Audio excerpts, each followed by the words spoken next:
Hello student, स्वागत है आपका हमारे प्यारे से चैनल साइंस शिक्षांजलि में। मैं सानवी भारद्वाज आज आप लोग को पढ़ाने जा रही हूँ कक्षा 7 का विषय हिंदी, जिसका पाठ 2 है नचिकेता।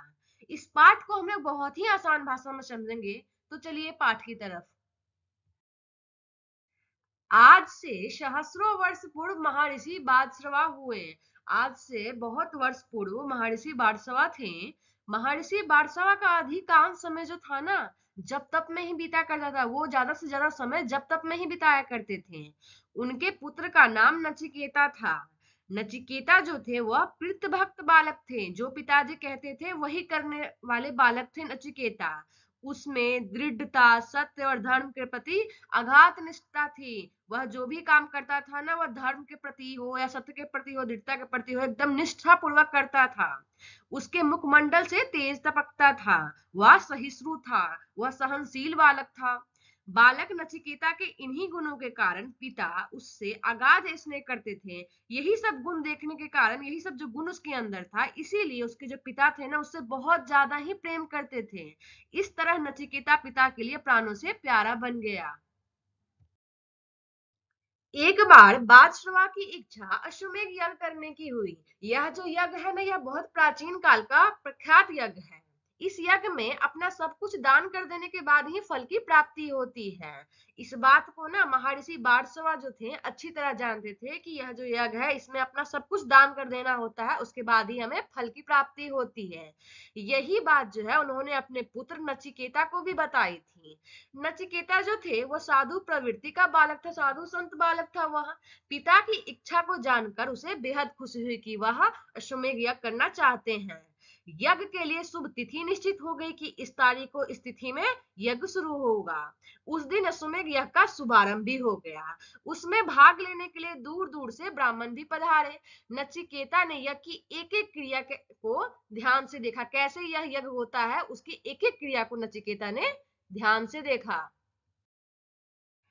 सभी क्रियाएं यथा समय पूर्ण होती गई। जिस समय पर निर्धारित की गई थी, उसी समय पर पूर्ण होती गई। अंत में सिद्धहस्त ब्राह्मणों ने नारियल की पूर्णाहुति देकर उसे संपन्न किया। सिद्धहस्त ब्राह्मण मतलब पूर्ण रूपेण ब्राह्मण जो थे, उन लोगों ने नारियल की पूर्णाहुति यानी आहुति देकर उस यज्ञ को संपन्न किया। यज्ञ की समाप्ति पर महर्षि बारसवा को अपना सब कुछ दान दे देना था।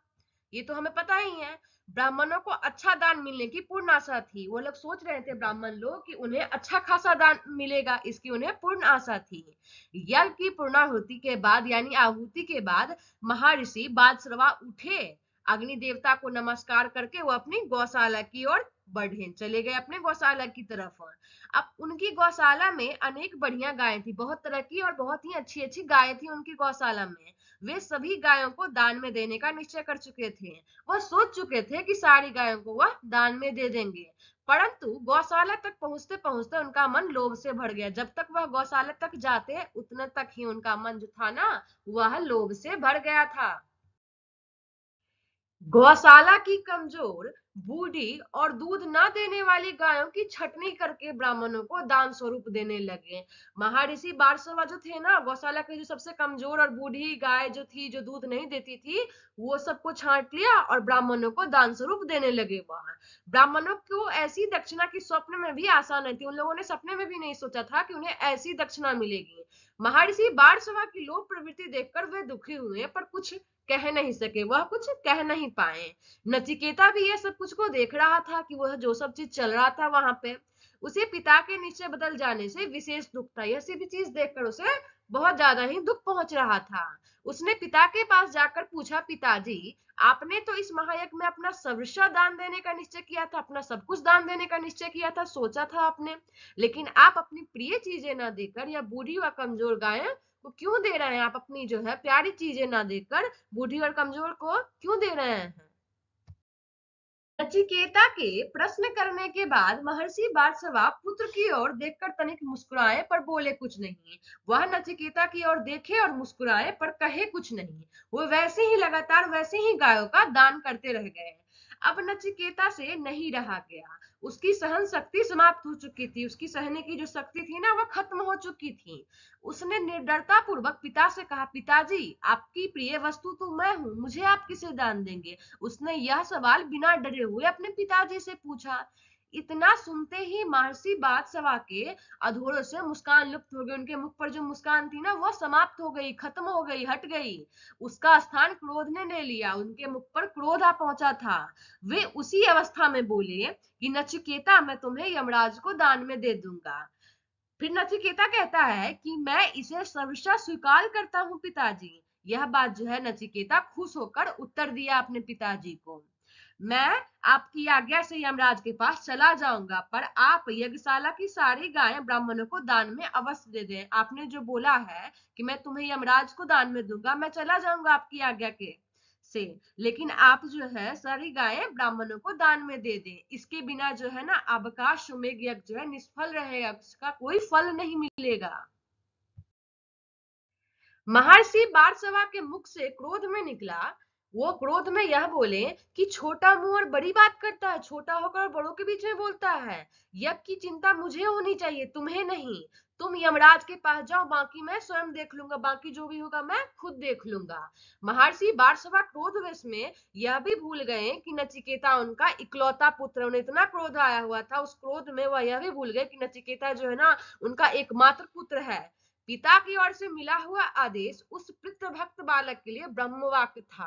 नचिकेता जो था वह तो पितृभक्त था, जो पिताजी बोलते थे वह तो वह करता ही था, इसलिए उनके तरफ से जो मिला हुआ आदेश था उनके लिए वह ब्रह्मा का वाक्य था।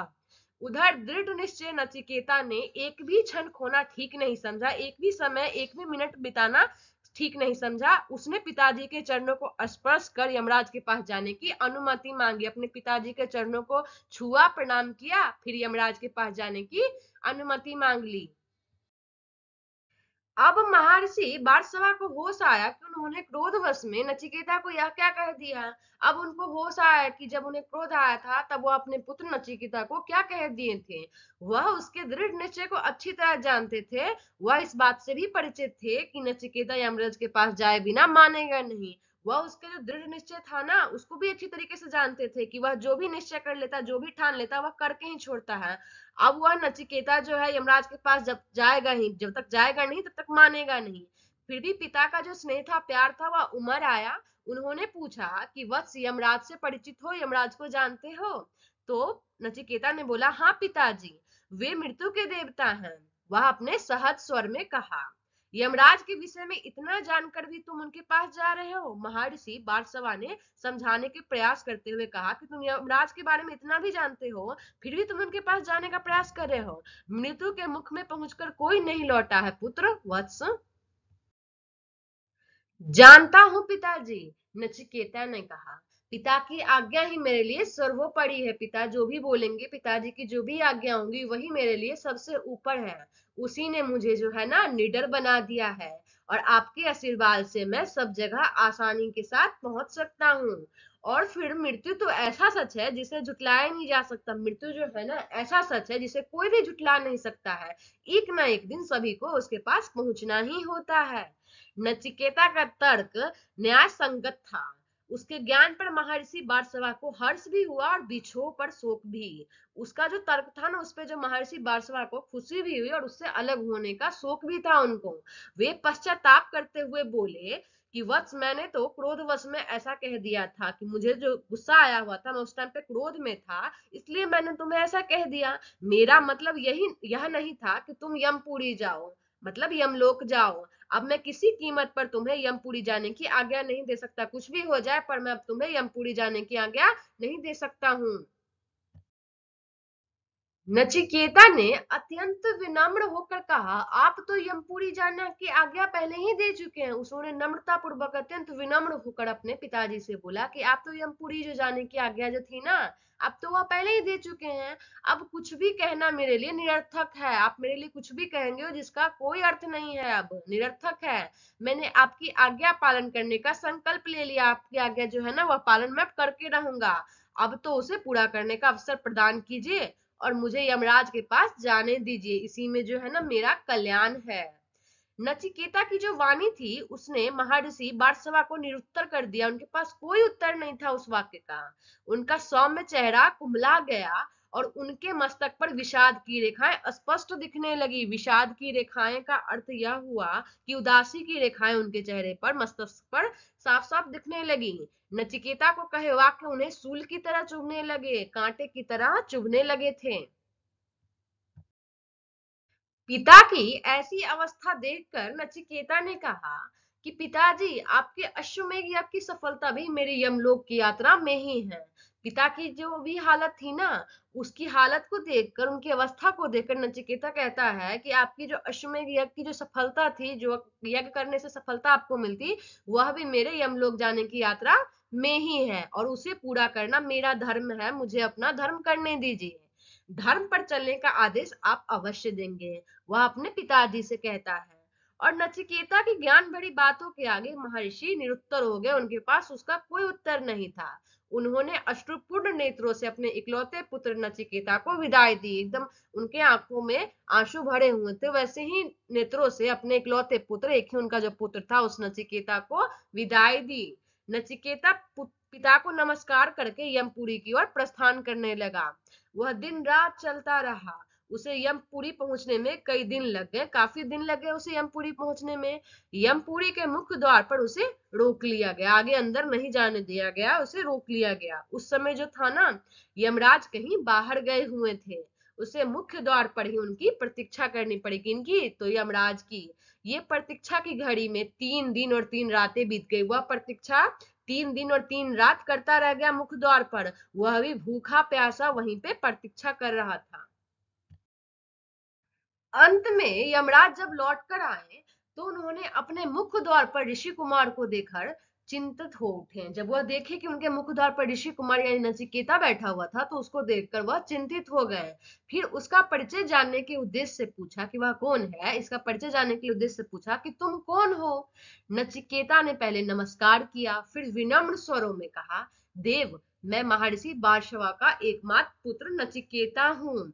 यमराज ने प्रश्न किया, ऋषि कुमार, तुम्हारे यहाँ आने का कारण, तुम यहाँ पे क्यों आए हो। नचिकेता जो है फिर विनम्र स्वर में बोला, देव, मेरे पिताजी ने अश्वमेध यज्ञ किया है, उसी की दक्षिणा स्वरूप मुझे आपके पास भेजा गया है, आपकी सेवा में भेजा गया है। मतलब बोल रहा है नचिकेता कि मेरे पिताजी ने अश्वमेध यज्ञ किया था और उसी के दक्षिणा स्वरूप मुझे आपकी सेवा करने के लिए यहाँ पर भेजा गया है। इतना सुनकर यमराज का आश्चर्यचकित होना स्वाभाविक था। यह बात कोई भी सुनेगा तो आश्चर्यचकित होगा ही। इस वैसे ही यमराज भी आश्चर्यचकित हो गए। वे बोले, तुम्हें यमपुरी आते हुए थोड़ा भी भय नहीं लगा, थोड़ा भी डर नहीं लगा। नचिकेता जो था वह यमराज के प्रश्न का सरलता के साथ उत्तर दिया कि देव, भय कैसा यानी डर कैसा।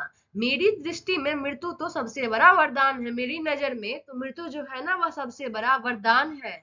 जब इंसान की देह उसका साथ छोड़ देती है, तब मृत्यु ही उसे कष्टों से मुक्ति दिला देती है। जब इंसान का शरीर उसका साथ छोड़ देता है, तब वह मृत्यु ही होता है जो उसे कष्टों से, दुख से मुक्ति दिलाती है। इसलिए इस मुक्तिदात्री को मैं भय का कारण नहीं मानता। जो हमें मुक्ति देती है उसे मैं भय का कारण नहीं मान सकता हूँ। मैंने तो सदैव इसे वरदान रूप में ही स्वीकारा है। मैं हमेशा इसे वरदान रूप में ही स्वीकारा है। बालक नचिकेता की बातें ज्ञान और रहस्य से भरी हुई थी। उसकी जो बातें थी ना, वो ज्ञान से और रहस्य से भरी हुई थी। इतनी अल्पावस्था में इतना गुणवान होना किसी विरले का ही काम है। मतलब उतनी छोटी उम्र में इतना गुणवान था, वह उनके बारे में बोला जा रहा है। इसलिए यमराज को और भी ज्यादा आश्चर्य हुआ। वह इसलिए और ज्यादा आश्चर्य भी कर रहे थे। वह बालक की ज्ञान भरी बातों से प्रभावित होते जा रहे थे, उससे बहुत ज्यादा ही प्रभावित भी हो रहे थे। कुछ क्षण रुककर उन्होंने पूछा, मतलब कुछ देर रुककर उन्होंने पूछा कि नचिकेता, तुम 3 दिन से भूखे प्यासे मेरे द्वार पर पड़े हुए हो ना। इस बार जो है ना, नचिकेता मौन रह गया। उसने यमराज के इस प्रश्न का उत्तर नहीं दिया। इस बार जो है नचिकेता चुप रह गया और जो यमराज ने पूछा उसका उत्तर नहीं दिया। यमराज ने उसके आतिथ्य का पूरा प्रबंध कर दिया और खा पीकर विश्राम करने के लिए कहा। उसके रहने खाने पीने का पूरा प्रबंध कर दिया और उसे खा पीकर विश्राम करने के लिए कहा। किसे? नचिकेता को। बालक नचिकेता ने यमराज का आतिथ्य स्वीकार कर लिया और वह खा पीकर विश्राम करने लगा। उसने स्वीकार कर लिया उनका आतिथ्य। अगले दिन जब वह सोकर उठा तो उसे यमराज ने बुलाया। अगली सुबह जब वह सोकर उठा ना तो उसको यमराज ने बुलवाया। उसके आने पर यमराज ने कहा कि ऋषि कुमार, हम तुम्हारे ज्ञान, वृत्ति भक्ति और कर्म निष्ठा से बहुत प्रसन्न है। तुम्हारा जितना भी ज्ञान है तुम्हारे अंदर, वृत्ति भक्ति, पिता के लिए जो भक्ति और कर्म निष्ठा, अपने कर्म के प्रति जो निष्ठा है तुम्हारे लिए, उसको देखकर हम बहुत प्रसन्न है। इस उपलक्ष्य में तुम हमसे 3 वर मांग सकते हो, कोई भी 3 वर, कुछ भी तुम 3 वर मांग सकते हो। तो नचिकेता कहता है कि देव, मैं तो दक्षिणा स्वरूप आपके पास भेजा गया हूँ, मैं तो खुद एक दक्षिणा हूँ, तो फिर मैं कैसे आपसे वर मांग सकता हूँ। बालक नचिकेता की इस न्याय संगत बात सुनकर यमराज बोले कि कोई बात नहीं बालक, तुम निसंकोच होकर वर मांगो। उनकी जो थी ना न्याय संगत बात, उस बात को सुनकर यमराज बोलते हैं कि तुम डरो मत, तुम निसंकोच होकर हमसे वर मांगो। इस पर नचिकेता ने कहा कि देव, पहला वर तो यह दीजिए कि पिताजी का मुझ पर से क्रोध शांत हो और उन्हें मतलब अश्वमेध यज्ञ का सुफल प्राप्त हो। उन्होंने पहला वर मांगा कि उनके पिताजी का जो क्रोध है ना उस पे उसका शांत हो जाए और उनके पिताजी को अश्वमेध यज्ञ का फल प्राप्त हो। तथास्तु यमराज के मुख से निकला। और फिर पूछते हैं दूसरा वर। फिर नचिकेता कहते हैं कि देव, जिस विद्या से भय उत्पन्न न हो वह मुझे प्राप्त हो। तथास्तु यमराज ने बोला। फिर कहते हैं तीसरा वर। नचिकेता ने बोला, देव, आप सर्व ज्ञाता है, आप सब जानते हैं, आप मुझे आत्मा का रहस्य समझाइए। इतना सुनकर यमराज सोच में पड़ गए, वह सोचने लगे।